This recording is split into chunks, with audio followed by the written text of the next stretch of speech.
Hello and welcome to Season 5 of the NGO Whisperer Show. My name is Dr. Carolyne Opinde. I'm the founder of the NGO Whisperer and the convener of the NGO Whisperer Masterclass, the official sponsors of the NGO Whisperer Show.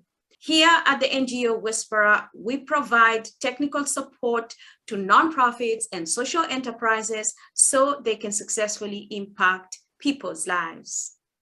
Season 5 of the NGO Whisperer Show is dedicated to the NGO Whisperer Global Fellows, class of 2021. Today, we are so honored to be joined by one of our fellows, Grace Njeri Wanjohi. She is the founder of Integrity Support Services Limited, based in Nairobi, Kenya. Grace, welcome to the show. Thank you for having me. Thank you so much, Grace. We are so honored to have you. Grace, you have worked in corporate Kenya for many years, and then at some point you decided to set up a social enterprise that will serve Kenyans. What inspired you to step out of your employment to set up this social enterprise known as Integrity Support Services Limited? I worked for a number of years for a telecommunication company in the corporate world. And in that job, even though it was a good job, well paying, I always felt that there was more to life than I was experiencing. So I wanted to do more, to experience more, to be more. So I quit, and then I established now this social enterprise that we have, that is Integrity Support Services Limited. Even though it didn't have that particular name then. However, in rolling out, just trying to be useful, to feel utilized by the community, this is when I just encountered this challenge, that is security. And when I got into it, to begin with, because what happened is that after I had quit my job and I was now right into this community development industry, so to say, I felt a little underutilized, going by the fact that, in corporate, you're so engaged and you're doing theory, you're doing strategy and all that. And so in that, I felt, why don't I just, for me being utilized more my skills, why don't I join the networks that are there? So one of the networks I joined was the Nakuru Business Association, and I was a board member for some time. And this is when I first encountered a problem that needed to be solved. And that was in a security management meeting when they were talking about issues on drugs and alcohol and crime. And the security managers had invited us as leaders of business to discuss solutions.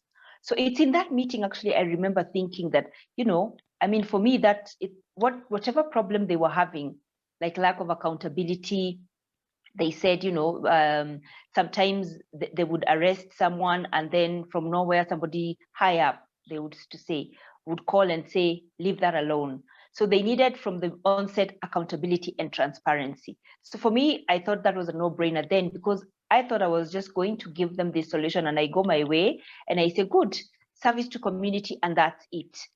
However, when we started rolling out, I was needed more because, again, of my skills and my experience. So it kept rolling and rolling and rolling. And that's how I came to have this social enterprise. So if I may quickly mention that even though it is a social enterprise, the reason it is a social enterprise to begin with is because we are regulated, and to have licenses to do what we do, then you would have to be a profit-making company. However, of course, as you know, social enterprises, profit comes last. And that is why we are not on the side now of non-governmental organizations, so to speak. Can you say again what the regulatory body is called? We are regulated by the Communication Authority. Wonderful. Because to do what we do, that is what we require. We require licenses. Thank you, Grace. What is the focus of your work? You mentioned that you work in the area of security, and I know one of your apps has been adopted in Kenya across all the counties. Could you please share with us the focus of your work, Who are your partners, and what successes have you achieved so far? We actually are national. We are in every county in Kenya, and it is in security. We facilitate citizen participation in national security and service delivery by government institutions. So in that capacity, because we run digital mediums of communication through which we bring together the community, that is the public, we bring them together with the security management for them to speak, for them to see what are the concerns. So the public report any national security and service delivery concerns, and then the service management respond. So right now we are focusing on what we would call governance, in the fact that when this member of the public is communicating, because we call our product, or rather our project, a virtual police station. So when this member of the public is using our digital mediums, which are SMS, we have an online portal, and then we also have a mobile application, and we call this MULIKA. So this medium, when the member of the public is using, they use it from the comfort of their homes, free of charge. And they send any concerns, as I had said, and the duty bearers are already linked to our systems, and they respond accordingly. So the focus on our work is governance, because, Caroline, remember, in order for the security management, we call them security management, but they are drawn from the State Department for Interior and Citizen Services, which seats National Police Service officers, which includes the police and also the Directorate of Criminal Investigation. And then we also have the National Intelligence Service, and then we have a team called the National Government Administrative Officers, who are in charge overall, because they sit in those committees as heads, and when somebody reports any issue that is not enforcement related, then it is taken up by this cohort, that is the National Government Administrative Officers. Now that you are operating across the 47 counties, what are some of the benefits that the government of Kenya and the duty bearers whom you work with across the different ministries and departments have achieved? When it comes like issues of crime, for example, the police say one thing, that in order for them to solve any crime, they need the citizens, they need information. And they also believe that for any crime to be committed, of course, a member of the public was involved.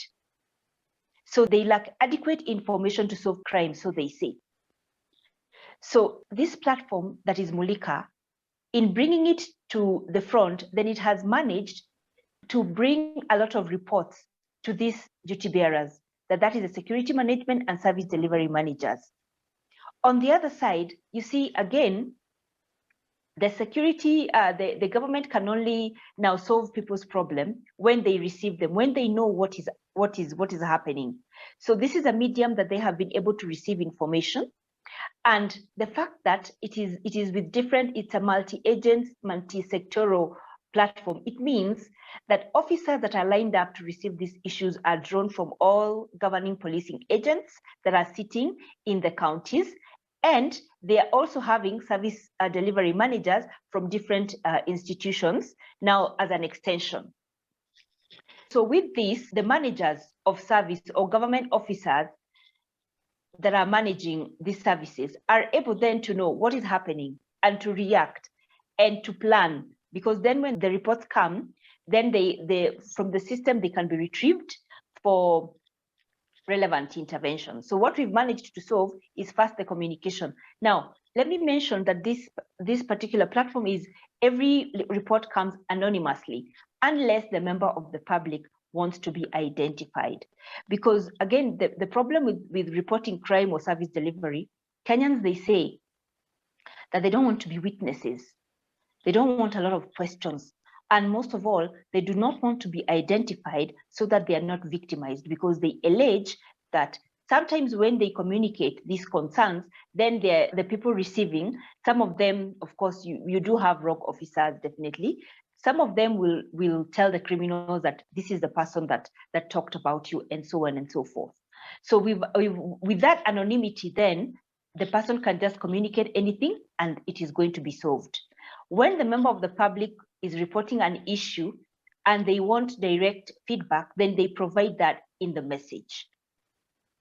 But the system is actually able to give feedback to this anonymous person on our web-based system without knowing who they are. So the member of the public can actually log on to the portal, and then they're able to see OCS Embakasi has commented. They're able to comment back, still anonymously.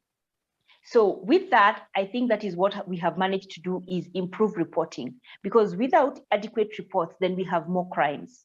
Then we have also managed to uphold the anonymity of this person. We have also brought the agencies together in the way they solve crime. MULIKA is actually a virtual police station. And this means that Kenyans are going to be reporting these issues in the comfort of their houses or wherever they are.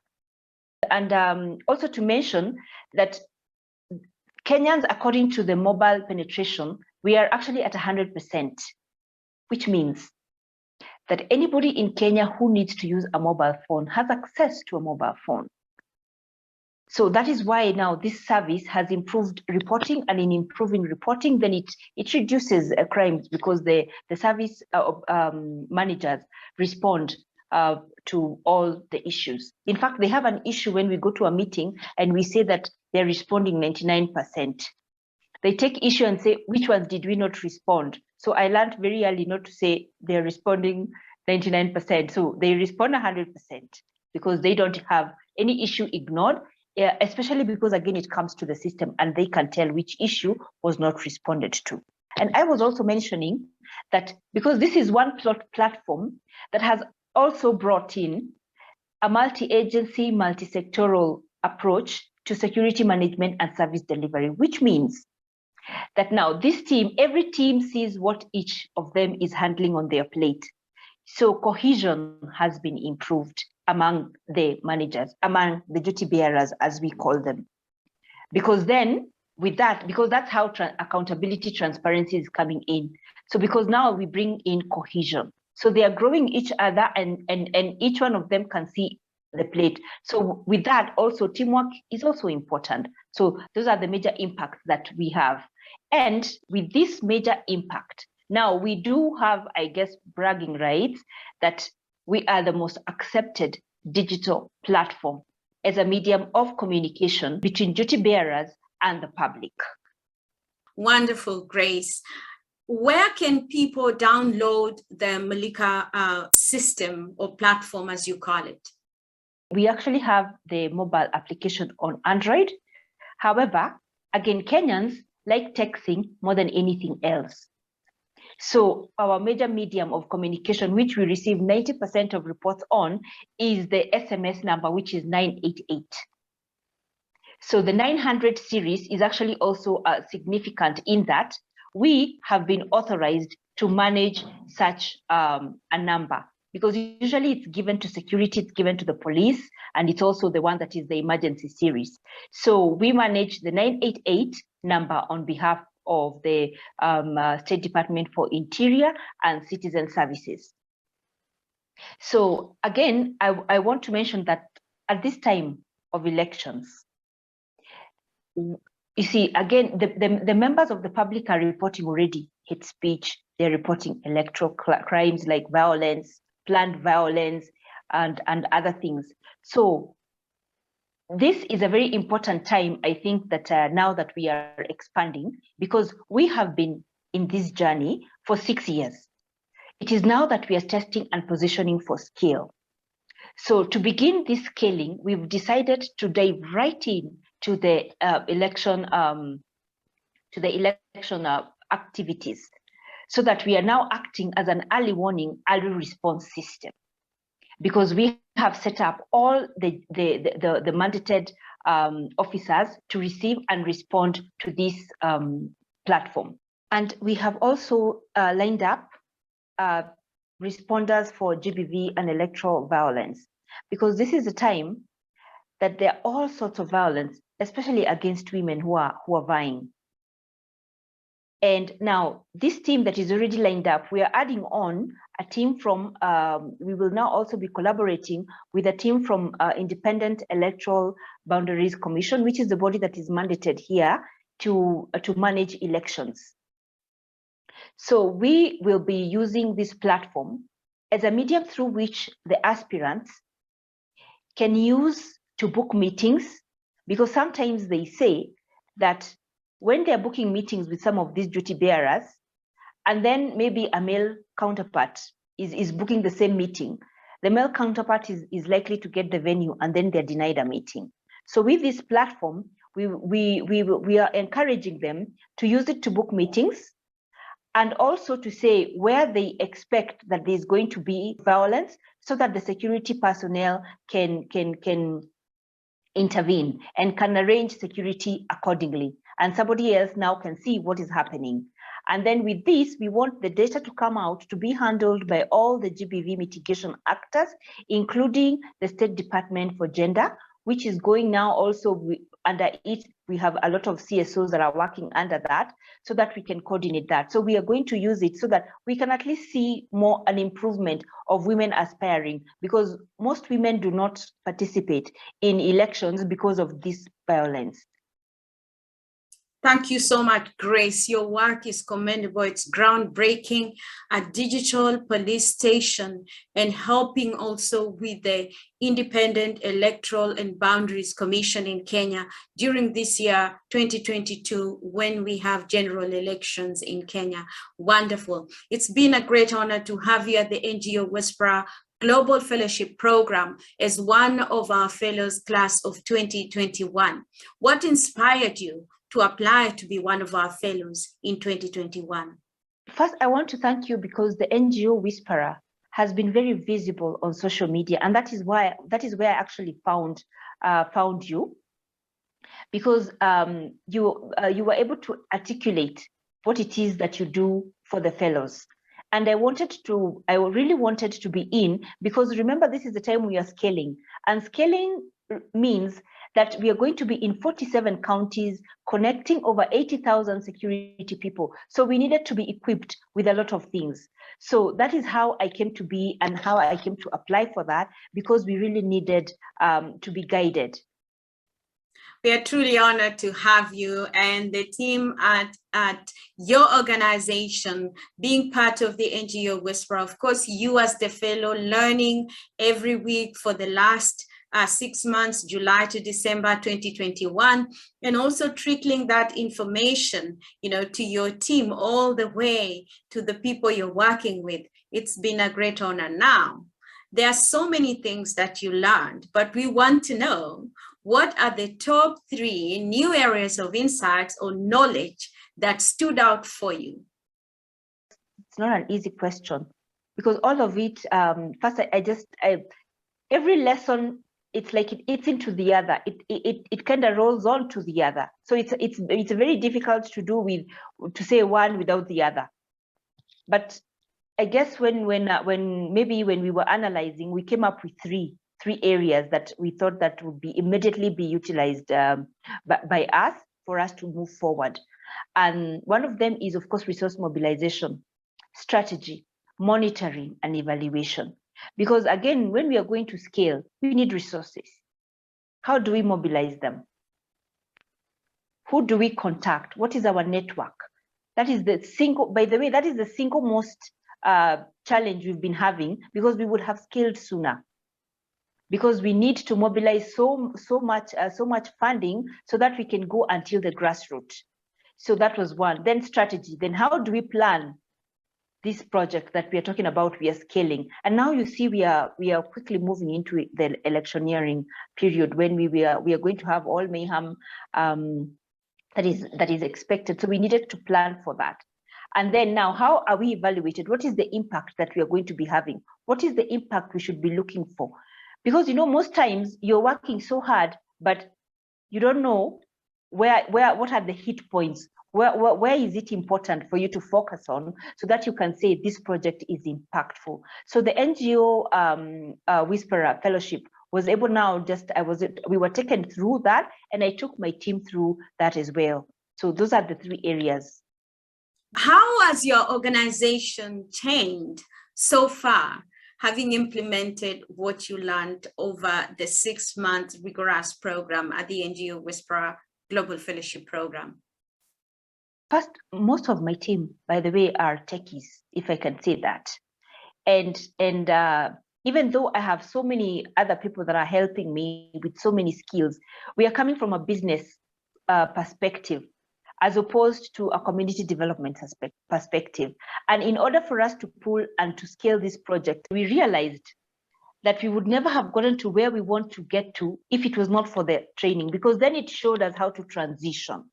Because we've got to transition, it's different when it comes to, even though we are a social enterprise, it's very different when it comes to community development projects.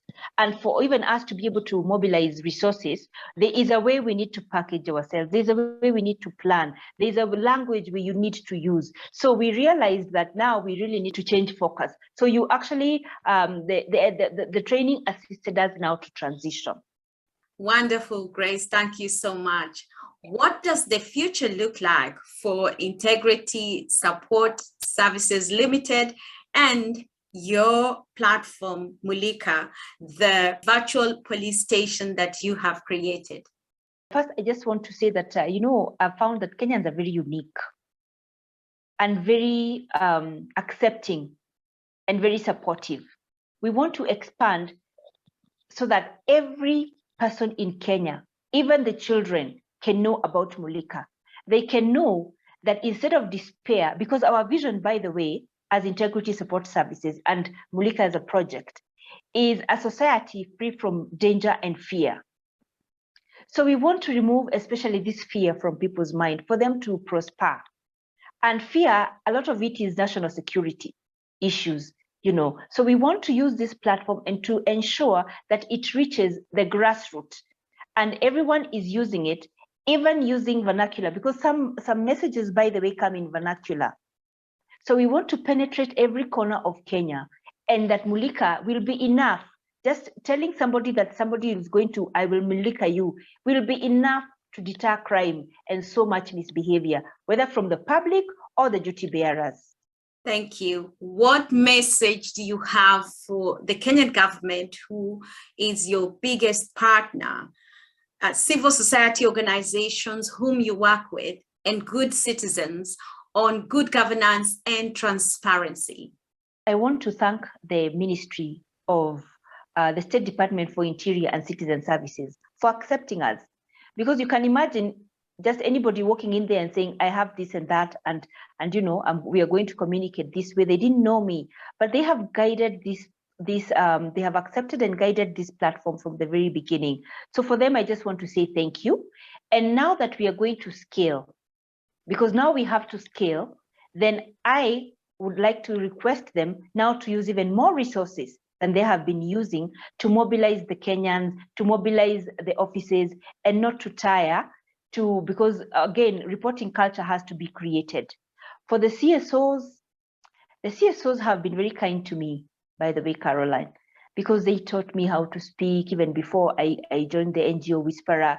They had taught me, how to, they already had sensitized me enough to know that it will not be business minded. It will be, like the community development world. We had not found the NGO Whisperer, but the CSOs accepted us and they were able to give us a programs, and which now we used to expand and to roll over the proof of concept. So I just want to say again, thank you.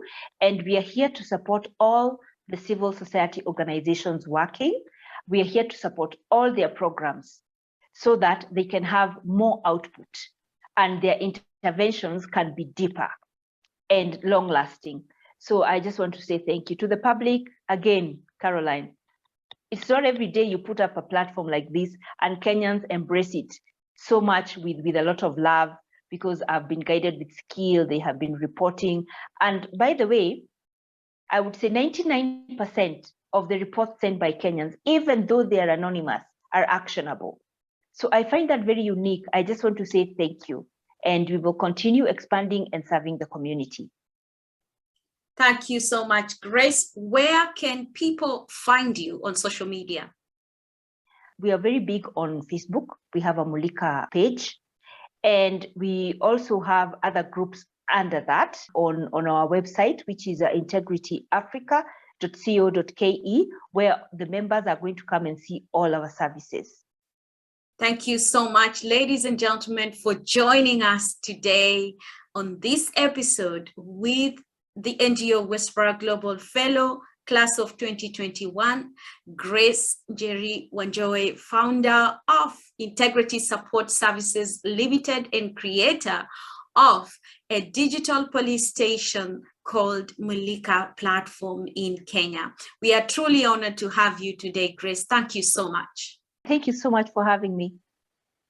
Indeed, it's a great honor and a pleasure. Ladies and gentlemen, as we come to the end of our show, we invite you to connect with us on our YouTube channel and follow us on social media. For those who are interested to be part of our Global Fellowship Program in 2022, the applications opened on the 29th of January 2022 and will close within 30 days. We invite you to send in your applications to be considered to be one of our fellows. This year, we will have 20 fellows. Last year we had 14. We are taking it a notch higher and inviting 20 nonprofit leaders and social entrepreneurs from around the world. Send in your applications. We would be honored to have you. The classes will begin in July and end in December 2022. 6-month rigorous program. We cannot wait to have you on board.